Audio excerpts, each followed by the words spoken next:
Ne cherche pas à convaincre les gens négatifs. C'est-à-dire, concentre-toi sur ta réussite, sur ton côté positif, optimiste, sur ta joie justement de vivre, d'être là, de créer, d'avancer, de progresser, d'apprendre, etc. Et c'est pas grave finalement si certains ne veulent pas reconnaître que tu as réussi. Toi, tu le sais parce que tu sais d'où t'es parti. Tu étais peut-être quelqu'un d'extrêmement timide et maintenant tu es à l'aise. Tu étais peut-être quelqu'un qui n'osait pas faire et maintenant tu oses faire.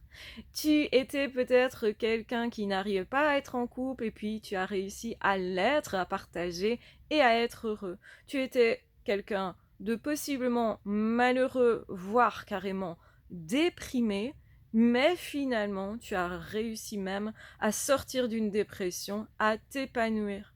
Tes réussites, toi, tu les ressentiras, mais l'autre à l'extérieur n'aura peut-être pas envie de reconnaître que tu as réussi, que tu as dépassé ce qui pour toi était un vrai obstacle. Pourquoi? Parce que cette personne ne se rend pas compte d'à quel point c'était un obstacle pour toi. Ou bien cette personne, elle ne veut pas y croire parce qu'elle préfère penser que tout le monde est dans sa situation, que tout le monde justement ne peut pas se dépasser avec les mêmes problèmes qu'elle-même. Si ces personnes, effectivement, elles essayent de se convaincre de ça, c'est précisément peut-être parce qu'elles ne se sentent pas la force de dépasser leurs problèmes et qu'elles n'ont peut-être pas, pour l'instant en tout cas, ce courage. Tu dois juste lire ça dans le fait que cette personne ne veut pas reconnaître ton succès. Et même s'il est évident, parfois effectivement, les signes extérieurs du succès sont là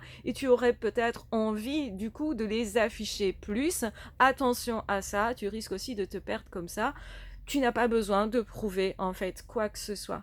Ce que tu vis le prouve déjà et déjà suffisant en réalité. Et donc c'est pour ça que tu dois te concentrer sur ta réussite, sur ton chemin, sur ton parcours, sur ce que tu ressens justement, sur qui tu es maintenant devenu. Et justement, tu dois être fier et continuer d'être fier de ton chemin, même si aux yeux de l'autre, il ne considère pas que c'est une vraie réussite. C'est possible aussi que quelqu'un qui avait toujours eu confiance en lui-même et avait la tchatche quand il était petit, savait parler, eh bien si toi c'était pas ton cas, mais que tu y arrives aujourd'hui, pour cette personne, à ses yeux, ça lui semble pas extraordinaire. Pourtant, par rapport à ton chemin, d'où tu viens, tu sais qu'il y a une énorme différence.